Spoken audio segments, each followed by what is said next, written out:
മസ്ജിദുൽ അഖ്സയിൽ നിന്ന് 7 ആകാശം വരെയും അതിൻ്റെ അപ്പുറം ബൈത്തുൽ മഅമൂർ, അതിൻ്റെ അപ്പുറം റബ്ബാകുന്ന അള്ളാഹുവിൻ്റെ ഹദ്റത്തിലേക്ക് പോകാൻ ഒരുപാട് കാരണങ്ങളുണ്ട്. മുത്തുനബിക്ക് ഏറ്റവും വലിയ ലോകത്തുള്ള അവൻ്റെ അടിമകളെ കൂട്ടത്തിൽ വലിയ ഒരു സ്ഥാനം മലക്കുകൾക്ക് പോലും കൊടുക്കാത്ത, ജിബ്രീൽ അലൈഹിസ്സലാമിക്ക് പോലും നൽകാത്ത, ജിബ്രീൽ അലൈഹിസ്സലാമിക്ക് പോലും അതിൻ്റെ അപ്പുറം കടന്നു പോകാൻ സമ്മതമില്ലാത്ത ആ സ്ഥലത്ത് മഖാമുൽ മഹ്മൂദ്, ആ സ്ഥലത്ത് എത്തിച്ചുകൊണ്ട് റസൂലുള്ളാഹിന്റെ ലോകത്തുള്ള അവന്റെ അടിമകളുടെ കൂട്ടത്തിൽ വലിയ സ്ഥാനം നൽകണം. ഇതൊരു കാരണമാണ്.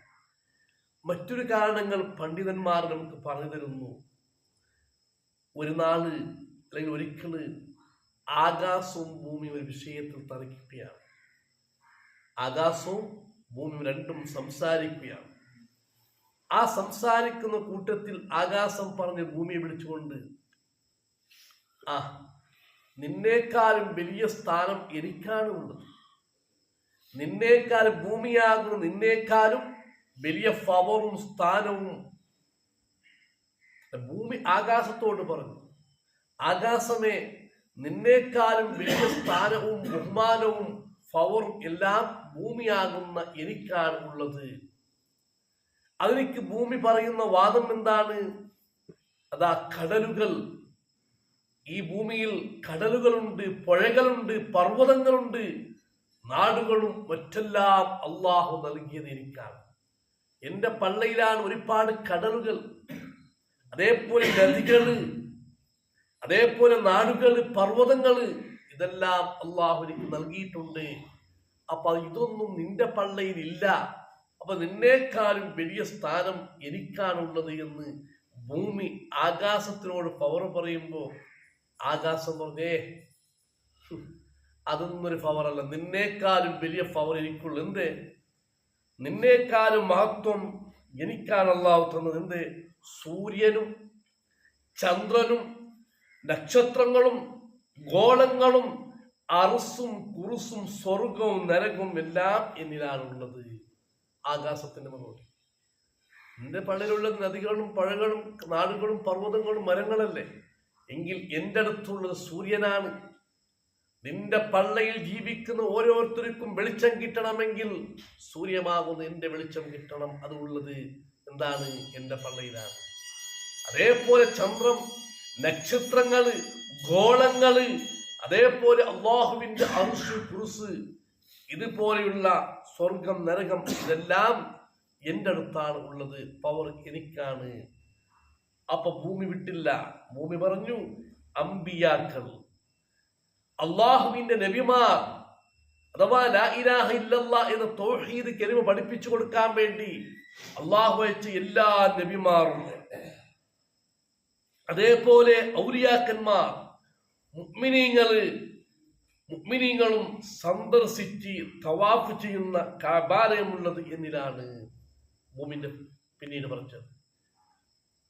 അമ്പിയാക്കന്മാർ, ഔലിയാക്കന്മാർ, മുഅ്മിനീങ്ങള്, മുസ്ലിമീങ്ങള്, അതേപോലെ മലായിക്കീങ്ങള്, ഇതെല്ലാം തവാഫ് ചെയ്യുന്ന കഅബാലയമുള്ളത് എന്നിലാണ്. അപ്പോ ആകാശത്തെ തിരിച്ചു പറയാനുണ്ട്.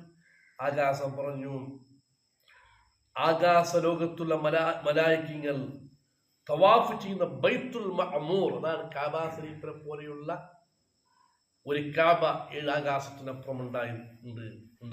കഴിഞ്ഞ കാലത്ത് കുറച്ച് ചോദ്യങ്ങളാണ്. അപ്പൊ മലായിക്കകൾ തവാഫ് ചെയ്യുന്ന ബൈത്തുൽ മഅമൂർ അത് എന്നിലാണ് ഉള്ളത്. അതേപോലെ അംബിയാ മുർസലുകളുടെയും ഔലിയാക്കളുടെയും മുഅ്മിനീങ്ങളുടെയും ആത്മാക്കളുള്ള ജന്നത്തുൽ മഅവ എന്നിലാണ് ഉള്ളത്. ജന്നത്തുൽ മഅവ എന്ന സ്ഥലമുണ്ട്. അവിടെ അമ്പിയാക്കന്മാരുടെയും ഔലിയാക്കന്മാരുടെയും മുഅ്മിനീങ്ങളുടെയും പരിശുദ്ധമായ ആത്മാക്കൾ അവിടെയാണ് പാർക്കുന്നത്. ആ ജന്നത്തുൽ മഅവ ഉള്ളത് എന്നിലാണ്. അപ്പ ഭൂമി തിരിച്ചു മറുപടി, അതൊന്നും നിന്റെ പവറല്ല. പിന്നെ മുർസലീങ്ങളുടെ നേതാവായ, ഈ ലോകത്തെ പടക്കാൻ കാരണക്കാരനായ അവസാനത്തെ നബി സല്ലല്ലാഹു അലൈഹി വസല്ലമ തങ്ങൾ, അള്ളാഹുവിന്റെ ഹബീബും സൃഷ്ടിജാലങ്ങൾ ഏറ്റവും ഉത്തമരായ മുഹമ്മദ് നബി സല്ലല്ലാഹു അലൈഹി വസല്ലമ തങ്ങൾ ജനിച്ചത് എൻ്റെ പള്ളിയിലാണ്. ആ മുഹമ്മദ് നബി സ്വല്ലല്ലാഹു അലൈഹി വസല്ലം തങ്ങളുടെ ജീവിതം എൻ്റെ പള്ളിയിലാണ്. ആ മുഹമ്മദ് നബി സ്വല്ലല്ലാഹു അലൈഹി വസല്ലം തങ്ങൾ പിന്നീട് വഫാത്തായി കടക്കുന്നതും എൻ്റെ പള്ളിയിലാണ്. ഈ പവർ ഭൂമി പറഞ്ഞപ്പോൾ ആകാശത്തിലേക്ക് മറുപടിയില്ല. കാരണം ഹബീബായ മുത്തുനബി ജനിച്ചത്, ലോകത്തെ പടക്കാൻ കാരണക്കാരനാകുന്ന മുത്തുനബി ജനിച്ചത് എൻ്റെ പള്ളിയിലാണെന്ന് പറയുമ്പോൾ അവിടെ പിന്നെ തിരിച്ച് മറുപടി കൊടുക്കാനില്ല. കാരണം അതിനേക്കാളും വലിയ സ്ഥാനം പിന്നെ ആകാശത്തിലേക്ക് പറയാനില്ല. അപ്പോ ഈ ഒരു വാക്ക് ഭൂമി പറഞ്ഞ ലോക അമ്പിയാക്കന്മാരുടെ നേതാവും അള്ളാഹുവിന്റെ ഹബീബായ മുത്തുനബി, ആ മുത്തുനബി ജനിച്ചത് എൻ്റെ പള്ളിയിലാണെന്ന് പറയുമ്പോൾ തിരിച്ച് കൊടുക്കാൻ മറുപടിയില്ല. അപ്പോഴാണ് ഇത് കേട്ടപ്പോൾ ആകാശം ഉത്തരം മുട്ടിയെന്നാണ് കിതാബിൽ പറയുന്നത്. അപ്പൊ എന്തു ചെയ്തു ആകാശം? അള്ളാഹുവിനോട് ദുആ. ഏതൊരു പ്രയാസമുള്ള സമയത്ത്, ഏത് കഷ്ടപ്പാട് സമയത്ത് ആത്മാർത്ഥമായിട്ട് ഒരു വുളു എടുത്ത് 2 റക്അത്ത് സുന്നത്ത് നിസ്കരിച്ച് ദുആ ചെയ്താൽ ആ ദുആ അല്ലാഹു സ്വീകരിക്കും. എത്രേ വലിയ അക്രമിയാണെങ്കിലും ഞങ്ങളും, എത്രേ വലിയ ധിക്കാരിയാണെങ്കിലും ആ റബ്ബിലേക്ക് തൗബ ചെയ്തുകൊണ്ട് ആ റബ്ബിലേക്ക് വുളു എടുത്ത് 2 റക്അത്ത് നിസ്കരിച്ച് കൈയൊന്ന് ഉയർത്തിയാൽ പടച്ച റബ്ബ് ആ ദുആനെ തട്ടുകയില്ല. അതൊക്കെ ഞാൻ പഠിച്ചതാണ്. ആകാശം അവിടുന്ന് റബ്ബിനോട് ദുആരപ്പിയാണ്. എന്താണ് ദുആ? ഇലാഹി അൻത തുജീബുൽ മുദ്ദറ ഇദാ ദഅക വഅന അജസ്തു അൻ ജവാബിൽ അർളി ഫഅസ്അലുക അൻ തുസ്ഇദ മുഹമ്മദൻ സ്വല്ലല്ലാഹു അലൈഹി വസല്ലം ഇലയ്യ ഫഅതശറഫു ബിഹി വഅഫ്തഖർതു ബിൽ അർള. അല്ലാഹുവിനോട് ആകാശം ദുആയിരുന്നു, റബ്ബേ, മനസ്സ് വേദനിച്ചവൻ, മനസ്സ് ദുഃഖിച്ചവൻ, ദുനിയാവിൽ പ്രയാസപ്പെട്ടവൻ, അവൻ നിന്നോട് ഒന്ന് വിളിച്ച് ദുആരെന്നാൽ, ഒരു പ്രയാസമുള്ളവൻ, ഒരു കഷ്ടപ്പെട്ടവൻ, ഒരു മനസ്സ് വേദനിച്ചവൻ നിന്നോട് ദുആ ചെയ്താൽ ഇലാഹി അൻത തുജീബുൽ മുദ്ദറ, പ്രയാസപ്പെട്ടവന്റെ ദുആക്ക് നീ ഉത്തരം ചെയ്യുന്നവനാണ്. മനസ്സ് വേദനിച്ചവൻ, മനസ്സ് ദുഃഖിച്ചവൻ, അവൻ ദുആ ചെയ്താൽ ഇദാ ദഅക, അവൻ ദുആ ചെയ്താൽ നീ എന്താക്കും? ഉത്തരം ചെയ്യും, നീ ഖായിബാക്കൂല. അതുകൊണ്ട് വഅന അജസ്തു അൻ ജവാബിൽ അർള്, ഭൂമിക്ക് മറുപടി കൊടുക്കുന്ന വിഷയത്തിൽ ഞാൻ തോറ്റുപോയിട്ടുണ്ട്. റബ്ബിനോട് പറയുകയാണ്, വഅന അജസ്തു അൻ ജവാബിൽ അർള്, ഭൂമിക്ക് മറുപടി കൊടുക്കാൻ എൻ്റെ കയ്യിൽ ഒന്നും ഇല്ല റബ്ബേ. അതുകൊണ്ട് നിന്നോട് ഞാൻ ഫഅസ്അലുക, നിന്നോട് ഞാൻ ചോദിക്കുന്നു, അൻ തുസ്ഇദ മുഹമ്മദൻ സ്വല്ലല്ലാഹു അലൈഹി വസല്ലം ഇലയ്യ, എനിക്ക് മുഹമ്മദ് നബിയെ ഒന്ന് എന്താക്കണം? നിന്റെ പള്ളിയിലേക്ക് കൊണ്ടുപോകണം. നീ എന്താക്കണം? ആ മുഹമ്മദ് നബി സ്വല്ലല്ലാഹു അലൈഹി വസല്ലം തങ്ങളെ നീ എന്താക്കണം? എൻ്റെ അടുത്തേക്ക് കൊണ്ടുപോകണം. എന്തിനീ? ഫഅതശറഫു ബിഹി, അങ്ങനെ മുഹമ്മദ് നബിയെ എൻ്റെ അടുത്തേക്ക് കൊണ്ടുവന്നാൽ ഞാൻ വലിയ ഷറഫുള്ളവനാകും, ഞാൻ ഭൂമിയിലേക്കാളും വലിയ ബഹുമാനമുള്ളവനാകും, അല്ലെങ്കിൽ ഭൂമിക്ക് മറുപടി കൊടുക്കാൻ എനിക്ക് എന്താക്കും കഴിയും. വഅഫ്തഖർതു ബിഹിൽ അർള, ഭൂമിയോട് ഞാൻ പവർ പറയും, എൻ്റെ പള്ളിയിൽ ഹബീബായ മുത്തുനബി വന്നിട്ടുണ്ട്, ആ മുത്തുനബി ഒരു ചെറിയ സമയമെങ്കിലും എൻ്റെ അടുത്ത് സമയം ചെലവഴിച്ചിട്ടുണ്ട്, എനിക്ക് പറയാൻ കഴിയും.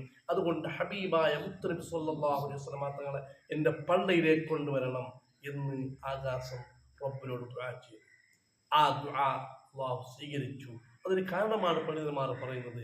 അങ്ങനെ റജബ് 27-ാമത്തെ രാത്രി, റജബ് 27-ാമത്തെ രാത്രി ജിബ്രീൽ അലൈഹിസ്സലാം, മീകായിൽ അലൈഹിസ്സലാം, ഇസ്രാഫീൽ അലൈഹിസ്സലാം കൂടെയുള്ള 70,000 മലക്കുകൾ റസൂലുള്ളാഹിനെ ഇത് ആകാശത്തിൽ ലോകത്തേക്ക് കൊണ്ടുപോകാൻ വേണ്ടി അതാ മക്കയിൽ വന്നു. ആ വരുന്ന സമയത്ത് അതാ അന്നത്തെ ആ ദുആ ഇജാബത്ത് കിട്ടിയ സമയത്ത് ചരിത്രം പറയുന്നു, അല്ലാഹു തആല ജിബ്രീൽ അലൈഹിസ്സലാമിനോട് പറഞ്ഞു, സ്വർഗത്തിലേക്ക് പോകണം, സ്വർഗത്തിലേക്ക് പോകണം, സ്വർഗത്തിൽ പോയിക്കൊണ്ട് എന്താക്കണം? ബുറാഖ്, ഒരു വാഹനത്തെ റെഡിയാക്കണം. അതേപോലെ പറയുന്നു, അന്നത്തെ രാത്രി, ആ രാത്രി അസ്രായിൽ അലൈഹി ഇസ്ലാമിനോട് പറയണം, ഒരാളുടെ റൂഹ് എന്താക്കണ്ട, പിടിക്കണ്ട. അന്നത്തെ ആ ഒരു സമയം ഒരാളുടെ റൂഹ് പിടിക്കാൻ പോകണ്ട. റസൂലുള്ളാഹിനെ സ്വാഗതം ചെയ്യാൻ വേണ്ടി അവിടേക്ക് പോകണം. അപ്പോൾ ജിബ്രീൽ ഇസ്ലാം കേട്ട് അതെന്ത് ഖിയാമത്ത് നാൾ സംഭവിച്ച ഒരാളുടെയും റൂഹ് പിടിക്കേണ്ട ഈ സമയത്ത് എന്ത് ഖിയാമത്ത് നാൾ സംഭവിച്ചു പോയോ എന്ന് ജിബ്രീൽ അലൈഹിസ്സലാം അള്ളാഹുവിനോട് ചോദിച്ചു. അപ്പൊ അള്ളാഹു മറുപടി പറഞ്ഞു, ഖിയാമത്ത് നാളായിട്ടില്ല, താങ്കൾ എന്താക്കണം, സ്വർഗത്തിലേക്ക് പോകണം, നിങ്ങൾ എന്താക്കണം, സ്വർഗത്തിലേക്ക് പോകണം. പോയിക്കൊണ്ട് ബുറാഖ് എന്ന ആ വാഹനത്തെയും കൂട്ടി മുഹമ്മദ് നബി സ്വല്ലല്ലാഹു അലൈഹി വസല്ലം തങ്ങളുടെ അടുത്തേക്ക് ഇങ്ങ് പോണു. അങ്ങനെ ജിബ്രീൽ ഇസ്ലാം സ്വർഗത്തിലേക്ക് പോവുകയാണ്. എന്തിന്? ബുറാഖ് എന്ന ആ വാഹനത്തെ കൊണ്ടുവരാൻ വേണ്ടി. ഇൻഷാ അല്ലാഹ് എന്താണ് ആ ബുറാഖിന്റെ മഹത്വം? എത്ര ബുറാഖാണ് അന്ന് ജിബ്രീൽ ഇസ്ലാം അവിടെ കണ്ടത്? ആ ബുറാഖിന്റെ പ്രത്യേകത എന്തായിരുന്നു? അത്രയും ബുറാഖിന്റെ കൂട്ടത്തിൽ ഈ ഒരു ബുറാഖിനെ മാത്രം സ്വീകരിച്ചു കൊണ്ടുവരാനുള്ള കാരണമെന്ത്? അതൊക്കെ നാളത്തെ ക്ലാസ് പഠിക്കാം. അൽഹംദുലില്ലാഹി റബ്ബിൽ ആലമീൻ. اللهم صل على سيدنا محمد وعلى آل سيدنا محمد. റഹ്മാനായ അല്ലാഹുവേ, ഞങ്ങളുടെ മജ്‌ലിസിനെ ഖബൂലാക്കണം റഹ്മാനെ. ഞങ്ങളുടെ രോഗങ്ങളെ നീ ശിഫയാക്കണം റഹ്മാനെ. ഞങ്ങളുടെ എല്ലാ ഹലാലായ ഉദ്ദേശങ്ങളെയും പൂർത്തിയാക്കണം റഹ്മാനെ.